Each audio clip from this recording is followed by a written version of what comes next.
হিমালয়ের তুষার ঢাকা শিখরে নীরব সকাল, বাতাসে মন্ত্রের সুর, প্রকৃতিতে ধ্যানের গন্ধ। শিব মহাদেব গভীর ধ্যানে নিমগ্ন, তার নিঃশ্বাসেই যেন মহাবিশ্বের স্পন্দন। দূর থেকে পার্বতী ধীরে ধীরে এগিয়ে আসেন, হাতে একটি পদ্মফুল, মুখে কোমল হাসি।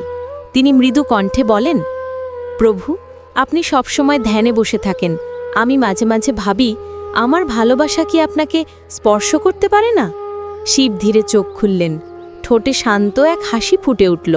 তিনি বললেন, পার্বতী, ভালোবাসা কখনো শব্দে বা স্পর্শে নয়, অন্তরের শান্তিতে অনুভব করা যায়। পার্বতী তার পাশে বসে হাত ধরলেন। তবুও আমি চাই আপনি আমার চোখে তাকান, এই পৃথিবীর রং দেখুন। শিব তার চোখের দিকে তাকিয়ে বললেন, তোমার চোখেই তো পৃথিবীর সব রং দেবী। আমি যখন তোমার দিকে তাকাই তখনই সৃষ্টি জেগে ওঠে। পার্বতীর মুখে হালকা হাসি। তিনি বলেন, তাহলে আজ থেকে আমি আপনার ধ্যানের অংশ, আপনার শান্তির ছায়া। শিব মৃদু গম্ভীর কণ্ঠে বলেন, তুমি তো সেই আদিশক্তি, যার ছায়ায় আমি সম্পূর্ণ।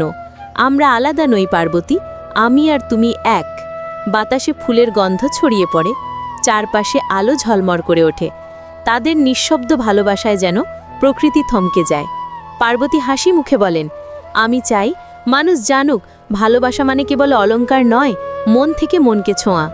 শিব বলেন, মানুষ জানবে যখন তারা নিজেদের ভেতরে শান্তি খুঁজবে। একটি পদ্মফুল শিবের সামনে পড়ে। শিব বলেন, দেবী, ধানের গভীরে তোমারই ছায়া দেখি, প্রতিটি নিঃশ্বাসে তোমার সুর বাজে। পার্বতী হেসে বলেন, তাহলে আজ থেকে আমরা একে অপরের প্রতিচ্ছবি। শিব বলেন, হ্যাঁ পার্বতী, আমি চেতনা, তুমি শক্তি, এই মিলনেই জগতের ভারসাম্য। নদীর কলকল ধ্বনি শোনা যায়, দূরে ঘণ্টা ধ্বনি বাজে, প্রকৃতি নত হয়ে প্রণাম জানায় তাদের ঐক্যে। পার্বতী মৃদু কণ্ঠে বলেন, এখন আমি বুঝেছি, ভালোবাসা মানে নীরবতার ভেতরে শান্তি খোঁজা। শিব চোখ বন্ধ করে বলেন, আর সেই শান্তিতেই লুকিয়ে আছে সৃষ্টি, জীবন আর প্রেমের অর্থ। হিমালয়ের আকাশে আলো ছড়িয়ে পড়ে, বর্ণনা ভেসে আসে। যখন শিব আর পার্বতী এক হন, তখনই সৃষ্টি পূর্ণ হয় শান্তিতে। ভালোবাসা তখন আর শব্দ নয়, এক চিরন্তন নীরবতা। শেষে নরম সুরে ধ্বনিত হয়, শান্তি শুরু হয় অন্তরের ভালোবাসা থেকে, যেখানে নেই অহংকার, নেই ভয়, কেবল এক অসীম নীরব আলো।